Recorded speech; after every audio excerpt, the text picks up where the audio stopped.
Hello friends, எல்லாருக்கும் வணக்கம்.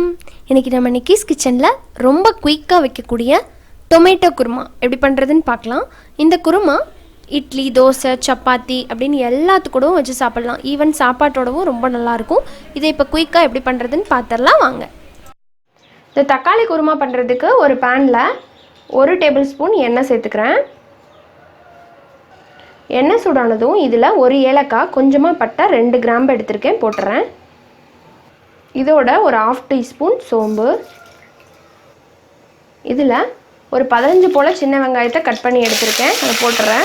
சின்ன வெங்காயத்துக்கு போதும் நீங்கள் பெரிய வெங்காயம் கூட ஒன்று சேர்த்துக்கலாம் கட் பண்ணி. இப்போ இது நல்லா வதங்கணும். இப்போ இதோட ஒரே ஒரு பச்சை மிளகாய் போட்டுக்கிறேன். இது ஆப்ஷனல் தான், வேண்டானா விட்டுடலாம்.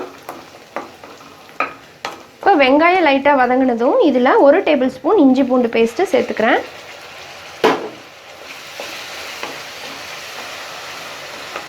இப்போ இஞ்சி பூண்டோட பச்சை வாசம் போனதும் நறுக்குன 3 தக்காளியை மீடியம் சைஸ் தக்காளியை நறுக்கியிருக்கேன், இப்போ அதை சேர்த்துக்கிறேன்.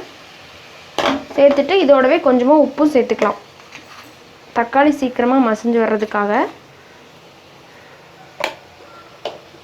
நல்லா வதக்கலாம். தக்காளி மசிஞ்சதும் இதில் 1/4 டீஸ்பூனோட கம்மியாக மஞ்சத்தூள், அடுத்ததாக மல்லித்தூள் 1 டேபிள் ஸ்பூன் போல் சேர்த்துக்கலாம். 1 டீஸ்பூனை விட கம்மியாகவே ரெட் சில்லி பவுடர் இப்போ சேர்த்துட்டு நல்லா கலந்து விட்டுடலாம். கலந்துட்டு இந்த மசாலா கருகிறதுக்குள்ளே இமீடியட்டாகவே நம்ம இதில் தண்ணி சேர்த்துடலாம். 2 கப் போல் தண்ணி சேர்த்துக்கோங்க. நம்ம சேர்த்து அந்த பொடியோட பச்சை வாசம் போகிற அளவுக்கு இது நல்லா கொதிக்கணும். இப்போ இந்த மாதிரி கொதிச்சிட்ருக்கிலேயே கொஞ்சோண்டு கருவேப்பிலை உள்ளே போட்டுறேன், நல்லா வாசனையாக இருக்கும். இப்போ இது நல்லா கொதிக்கட்டும். இதுக்கு நம்ம தேங்காய் பேஸ்ட் ரெடி பண்ணிக்கலாம். இப்போ ஒரு மிக்ஸி ஜாரில் 1/4 கப் துருவின தேங்காய், அடுத்ததாக ஒரே ஒரு பச்சை மிளகா, இது ஆப்ஷனல் தான், வேண்டானா விட்டுருங்க. கூடவே ஒரு 1/2 டீஸ்பூன் சோம்பு, 1/2 டீஸ்பூன் கசகசா. இப்போ இதில் கொஞ்சமாக தண்ணி சேர்த்து நல்லா நைஸ் பேஸ்ட்டாக அரைச்சி எடுத்துக்கலாம். இப்போ நம்ம சேர்த்த பொடியோட பச்சை வாசம் போனதும் நம்ம அரைச்ச மசாலாவை உள்ளே சேர்த்துக்கலாம். இப்போ இதோடவே தேவையான அளவுக்கு தண்ணியும் நம்ம சேர்த்துக்கலாம். குருமாவோட கன்சிஸ்டன்சிக்கு தகுந்த மாதிரி தண்ணி சேர்த்துக்கோங்க. தேவையான அளவுக்கு உப்பு. இப்போ ஒரு 5 நிமிஷத்துக்கு அப்புறமா குருமா சூப்பராக ரெடி ஆகிடுச்சு. ஃபைனல் ஆகிட்டு இதில் கொஞ்சோண்டு மல்லி இலை போட்டு நம்ம இறக்கிடலாம். ரொம்ப குயிக்காக வைக்கக்கூடிய இந்த குருமாவை நீங்களும் ட்ரை பண்ணி பாருங்கள். தக்காளி குருமா ரெடி.